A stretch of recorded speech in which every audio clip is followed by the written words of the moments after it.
dia, boa tarde, boa noite. Mais uma vez, bem-vindo ao canal Ciência no Vestibular. E essa é a parte 2, a parte de edição de vídeo, edição de DNA. Aqui embaixo segue o link do vídeo passado, que conta um pouquinho sobre o DNA, o que é o DNA, para se você não tem uma base para entender a edição do DNA, as bases nitrogenadas, a sequência, o RNA. Então aqui embaixo tem um link para você conseguir assistir esse vídeo. Então vamos lá. Edição de DNA.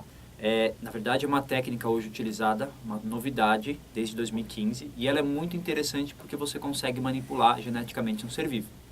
É uma técnica que surge muito ao acaso, muito não é que foi sem querer, mas foi descoberta ao acaso, assim como foi o caso da penicilina, porque eles descobriram que existem enzimas na bactéria que conseguem picotar DNA, que conseguem servir como tesoura de DNA.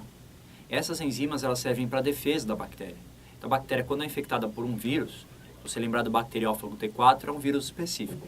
Quando esse material genético é incorporado à célula hospedeira, ele é introduzido numa célula, a bactéria conseguiria, a partir de uma enzima, cortar esse DNA. Essas enzimas são as famosas enzimas de restrição. E elas fazem parte do mecanismo de defesa das bactérias. Hoje a gente sabe que existem vários tipos de enzima de restrição, cada bactéria tem uma específica, e os cientistas conseguem catalogar e ter uma noção de todas essas enzimas e quais DNAs que ela podem cortar, sequências que ela podem cortar. Então aqui um exemplo que está na imagem é que você conseguiria cortar esse DNA nessa sequência específica, a ATT. Então essa enzima serve para esse corte específico. Aqui na sequência você consegue ver que esse DNA azul e esse DNA vermelho, eles foram cortados em extremidades opostas por enzimas diferentes, e quando você corta em extremidades opostas, você consegue lá na frente juntar. Então essa técnica, essa enzima de restrição, ela é muito utilizada para fazer seres vivos manipulados geneticamente. Exemplos são os transgênicos. Então você coloca um gene de uma espécie em outra. Você faz isso pela enzima de restrição. A enzima de restrição também é utilizada para uma técnica chamada DNA fingerprint, em que você picota o seu material genético, o DNA, para conseguir sequenciar e entender uma característica que só o seu DNA tem.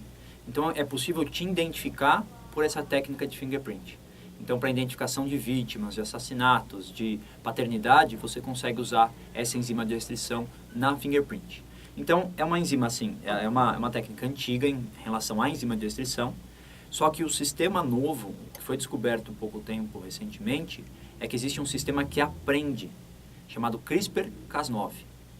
Antes de entrar nesse assunto, eu quero que você relembre ou entenda como é que funcionam os ciclos de vírus dentro de uma bactéria.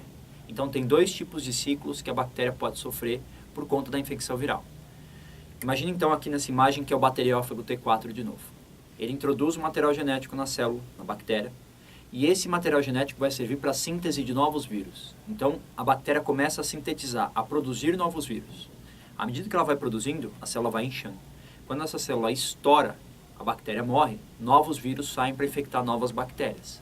Esse ciclo é chamado de ciclo lítico. Só que existe outro ciclo, que é o ciclo lisogênico. E nesse ciclo, o material genético do vírus é incorporado, ele entra na célula, só que ele não tem a função de fabricar novos vírus. Esse material genético, ele entra no DNA da célula hospedeira. Então, ele é incorporado ao DNA da bactéria. A bactéria tem o seu DNA plasmídio redondinho ali, e agora existe um pedaço vermelhinho que é o do vírus, que é o DNA do vírus. Então, a bactéria ela tem agora um novo material genético. O que os cientistas descobriram foi como esse processo acontece e quão interessante isso é na defesa de bactéria. Então, só para você entender o contexto, lembra das nossas células de defesa, que são aquelas células que uma vez que você aprende um micro-organismo, você consegue combater ele sempre, tendo a sua memória a produção de anticorpos? Aqui é mais ou menos a mesma coisa. Então, repara que eu tenho essa fita de DNA da bactéria. Então, essa aqui é o DNA da bactéria. E existe um sistema chamado CRISPR, ali no meio, esse em vermelho. Repara que essa sequência CRISPR, ela é toda colorida, mas eu tenho um padrão de cor. Azul, roxo, azul, roxo, azul, roxo, azul, roxo. Essa sequência repetida é o que dá o nome ao CRISPR. Eu vou ler, porque eu não consigo falar isso sozinho. Significa agrupamento de repetições curtas, palindrômicas, regularmente interpassadas. Repete. Tô brincando. Então, essa sequência aqui de DNA, você tem vários nucleotídeos repetidos. E é aqui que se encaixa o CRISPR. Então, quando o material do vírus é incorporado, ele é incorporado neste pedaço de sequência repetida. Então, abre-se esse DNA, é colocado o DNA do vírus, E o interessante é, nas pontas, repara que ficou com duas estruturas vermelhas. Essas são as pontas do CRISP. Vai acoplar aqui uma enzima de produção de RNA. Essa enzima começa a deslizar sobre a fita do DNA viral e ela vai lendo esta fita e transformando essa mensagem de DNA em formato de RNA. Até então, não tem novidade. O que acontece é a partir de agora. A Cas9, que é uma enzima de restrição, e lembra no começo do vídeo, a enzima de restrição corta, ela aprende com base nesse RNA. Então esse RNA entra na Cas9, a Cas9 agora tem uma informação genética para ir atrás. E toda vez que o vírus infectar esse material com essa mesma sequência, o que a Cas9 faz? Corta. Então a Cas9 aprendeu que aquele pedaço daquele RNA é referência ao vírus que ele está infectado. Então é como se fosse a nossa célula de memória. Ela aprendeu qual vírus que ela tem que combater. Ela encontrou deu similaridade, encontrou a sequência específica, ela vai lá e picota esse DNA nesse ponto. Então isso é interessante. Se eu conseguir usar isso para reparar o nosso DNA, para cortar o nosso DNA, seria interessante. E os cientistas tentaram fazer isso. Conseguiram com algum sucesso. Então hoje a técnica consiste em você ensinar um Cas9, um sistema CRISPR-Cas9, a um gene que está modificado, um gene que te interessa. Então, por exemplo, tem uma doença como anemia falciforme. Você sabe qual que é a mutação e onde está o DNA que causa essa mutação, onde está a alteração. Você ensina para o sistema Cas9 qual que é a mensagem. O sistema Cas9 vai lá nesse gene e corta, nesse segmento de DNA e corta. Uma vez que cortou, existem duas possibilidades. A possibilidade do CRISPR-Cas9 mais comum é o sistema de reparação. Então, o seu DNA consegue se auto-reparar quando ele é cortado. Se ele se auto-repara, ele vem com a informação agora correta, não sem a mutação. Então, você está cortando para deixar o seu sistema reparar e essa mutação desaparecer. É uma cura genética. O outro sistema que pode ser utilizado é que você corta, usa o Cas9 para cortar, e aí você introduz um DNA exógeno, um DNA de fora, transformando esse cara num possível transgênico. Então, essas duas utilidades elas são importantes. Eu trouxe aqui para vocês algumas notícias, e aqui embaixo, na descrição do vídeo, tem os links para essa notícia. São revistas como a Nature, a Science, tem algumas revistas importantes aqui, tem várias fontes das notícias que envolvem o sistema CRISPR-Cas9. Então, em 2015, cientistas dos Estados Unidos publicaram um artigo que foi retirado HIV por meio desse sistema CRISPR-Cas9 em linfócito T. Então, você acaba de retirar HIV de uma célula que realmente, teoricamente, não teria mais cura. O HIV é uma doença incurável. Você acaba de retirar linfócitos, o HIV de um linfócito T. O vírus do HIV, o DNA do HIV de um linfócito T.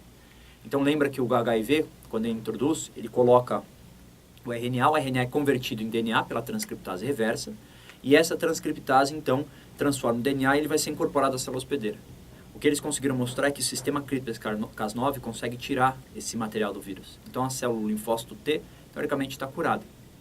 Na mesma hora, mesmo assunto, em 2016, seguindo o mesmo raciocínio, os cientistas anunciaram pela primeira vez a retirada de HIV, só que agora de animal vivo. Então, eles aplicaram em ratinhos, em camundongos, o HIV e ocupou quase que 99% das células do ratinho. Ao aplicar essa enzima de restrição, Cas9, associada ao CRISPR, nesses animais, 48% das células foram retiradas desse HIV. Então, 48% das células que eram 99 infectadas pelo HIV estão curadas. Então, uma técnica assim, interessante. Claro que tudo usado com parcimônia. Se isso cai na mão de algum indivíduo que quer usar para o mal, imagina você criando super soldados com manipulação genética, então tudo seria possível. Ele é um avanço interessante para curar doenças como esta aqui, 2016, em julho de 2016, cientistas chineses anunciam tratamento de pacientes com câncer de pulmão com esse sistema. Outubro de 2016, pesquisadores da Universidade de Califórnia indicam que a CRISPR pode ser usada para anemia falciforme. O ano passado, cientistas americanos anunciam que usaram pela primeira vez o sistema de reparação em embriões humanos. Esse sistema de reparação era para crianças que tinham insuficiência cardíaca, que não conseguiriam formar o embrião viável, e eles trataram essas células com a CRISPR-Cas9, e esse sistema conseguiu corrigir essa alteração genética no embrião e conseguiu se formar, então, um indivíduo. É a primeira vez que embriões humanos foram manipulados geneticamente. Em fevereiro de 2018, agora no começo do ano, Duas pesquisas usam a técnica do DNA, da edição de DNA, do CRISPR-Cas9, duas empresas, dois laboratórios americanos. Um consegue detectar o gene responsável pela malária e bloquear com esse sistema, e o outro consegue identificar uma maneira de controlar uma proteína que leva a um tipo de leucemia agressiva. Então, repara que é um sistema muito interessante para doenças mais sérias, e aí o futuro pensando na ciência. Ele é realmente o futuro. Aqui, nessa imagem, você consegue ver uma questão da Unifesp 2016, que cobrou esse assunto CRISPR-Cas9. A questão não é complexa e ela usa o contexto da Cas9 para você conseguir fazer essa questão. Então, dê uma olhadinha aqui nesse enunciado que eu deixo o gabarito para vocês na descrição do vídeo. Então é isso. Até o próximo vídeo, até o próximo assunto. Ciência no vestibular.